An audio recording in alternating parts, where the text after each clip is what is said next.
Hello दोस्तों, welcome to the my YouTube channel educational point. तो स्वागत है आपका मेरे इस नए वीडियो में।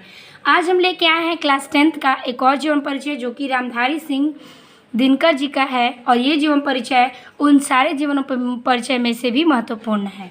तो आज हम देखेंगे इनका संक्षिप्त परिचय और इनका पूरा जीवन परिचय कि ये अपने जीवन में कितनी पढ़ाई किए थे और किस तरीके से इन्होंने अपना जीवन बिताया और ये कितने रचना किए हैं और इनकी मृत्यु स्थान, जन्म स्थान, सब कुछ मैं आपको इस वीडियो में बताऊंगी। और जिस तरीके से मैं आपको इस वीडियो में लिखना बताऊंगी, अगर आप उस तरीके से लिख देते हैं तो आपको पूरे जीवन परिचय के 10 नंबर मिल जाएंगे। चलिए देखते हैं कि हमको जीवन परिचय किस प्रकार से लिखना है। तो सबसे पहले हमको जन्म इनका लिखना है। उनका जन्म कहाँ हुआ था, तो देखिए इनका जन्म हुआ था 30 सितंबर 1908 ईस्वी में और इनका जन्म स्थान था सिमरिया, मुंगेर, बिहार में। ठीक है, जन्म था 30 सितंबर 1908 ईस्वी, जन्म स्थान सिमरिया, मुंगेर, बिहार, शिक्षा BA और मृत्यु 24 अप्रैल 1974 ईस्वी में। ठीक है, 24 अप्रैल 1974 ईस्वी में इनकी मृत्यु हो गई थी। इनकी लेखन विधा क्या क्या थी, तो ये निबंध लिखे थे, संस्कृति ग्रंथ लिखे थे, आलोचना और काव्य ग्रंथ इन्होंने लिखा था। ये सब इनकी विधा है।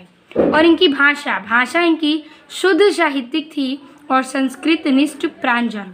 ठीक है, संस्कृत निष्ठ थी, प्रांजल थी, प्रौढ़ तथा सुबोध खड़ी बोली ये बोलते थे। इनकी शैली इनकी थी भावात्मक, समीक्षात्मक, शुक्तिपरक तथा विवेचनात्मक। ये सब इनकी शैलियाँ थी। फिर आता है इनका प्रमुख रचना। तो प्रमुख रचना में यहाँ पे कुछ रचना मैंने यहाँ पे मेंशन किया है, आपको लास्ट में पूरी रचना के बारे में मैं आपको बताऊंगी।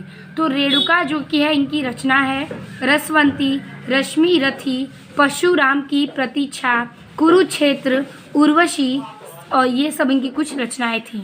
और साहित्य में स्थान, तो साहित्य में इनका स्थान कहाँ पे था, तो वो था इन्हें हिंदी साहित्य जगत में राष्ट्र कवि की ख्याति प्राप्त थी। ये इनका साहित्य में स्थान था। तो संक्षिप्त परिचय में हमें इतना लिखना होगा ताकि हमें हेडिंग के हिसाब से हमारे कुछ आंसर मिल जाए।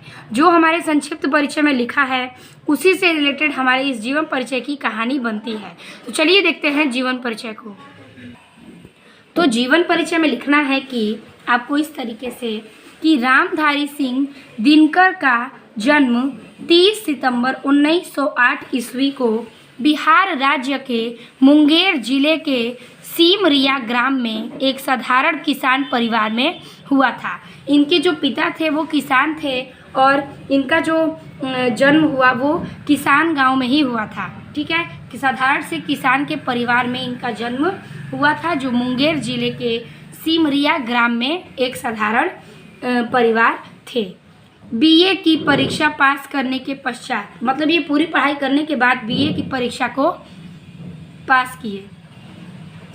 इन्होंने कुछ दिनों के लिए उच्च माध्यमिक विद्यालय में प्रधानाध्यापक का कार्य संभाला। ठीक है, इन्होंने कुछ दिनों के लिए उच्च माध्यमिक विद्यालय में प्रधानाध्यापक का कार्य संभाला।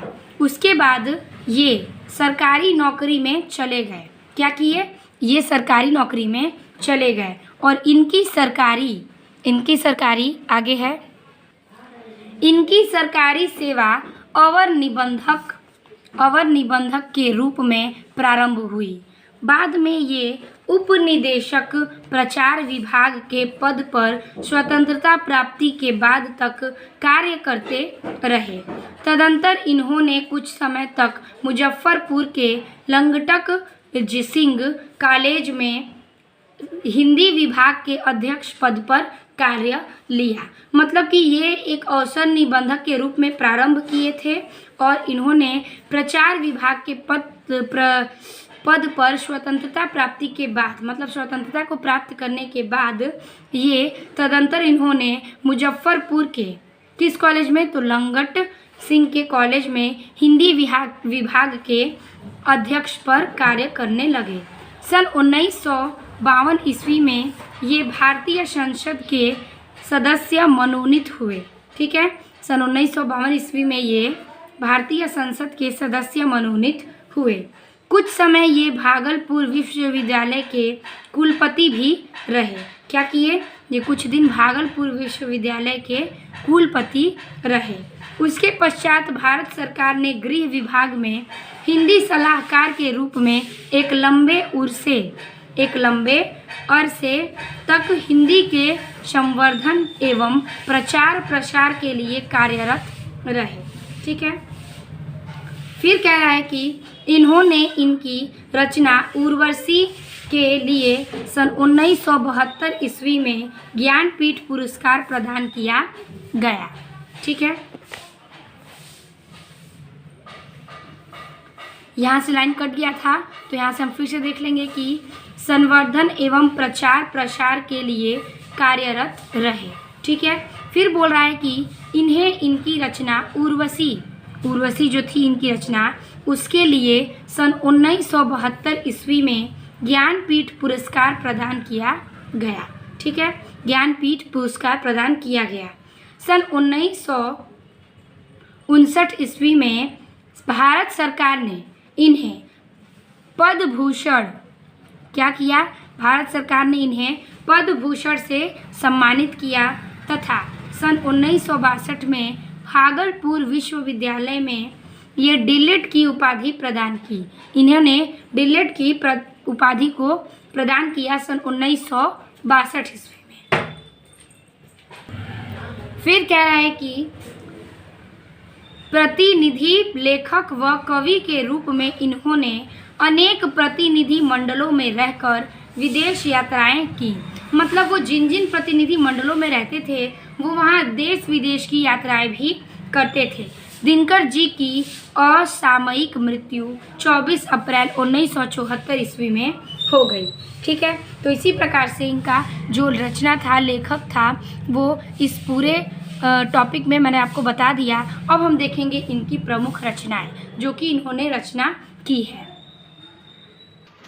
अगर आप इनकी पूरी रचनाएं लिखते हैं तो आपका उसमें प्लस पॉइंट होता है और आपको नंबर मिल जाते हैं। जो कहानी है आप उसमें से कुछ लाइन तो काट सकते हैं, कोई दिक्कत नहीं है, लेकिन आप उनकी रचना को याद कर लेंगे तो ऑप्शनली क्वेश्चन में भी उनकी रचनाएं को पूछे जाते हैं। तो देखिए, रेणुका, प्रमुख रचनाएं इनकी थी रेणुका, रसवंती, रश्मिरथी, परशुराम की प्रतीक्षा, कुरुक्षेत्र, उर्वशी, अर्धनारीश्वर, उजली आग, संस्कृति के 4 अध्याय, मिट्टी की ओर, शुद्ध कविता की खोज। ये सब उनकी प्रसिद्ध रचनाएं थीं और इतनी ही इनकी रचनाएं थीं। तो इसी प्रकार से रामधारी सिंह दिनकर जी का जीवन परिचय समाप्त होता है।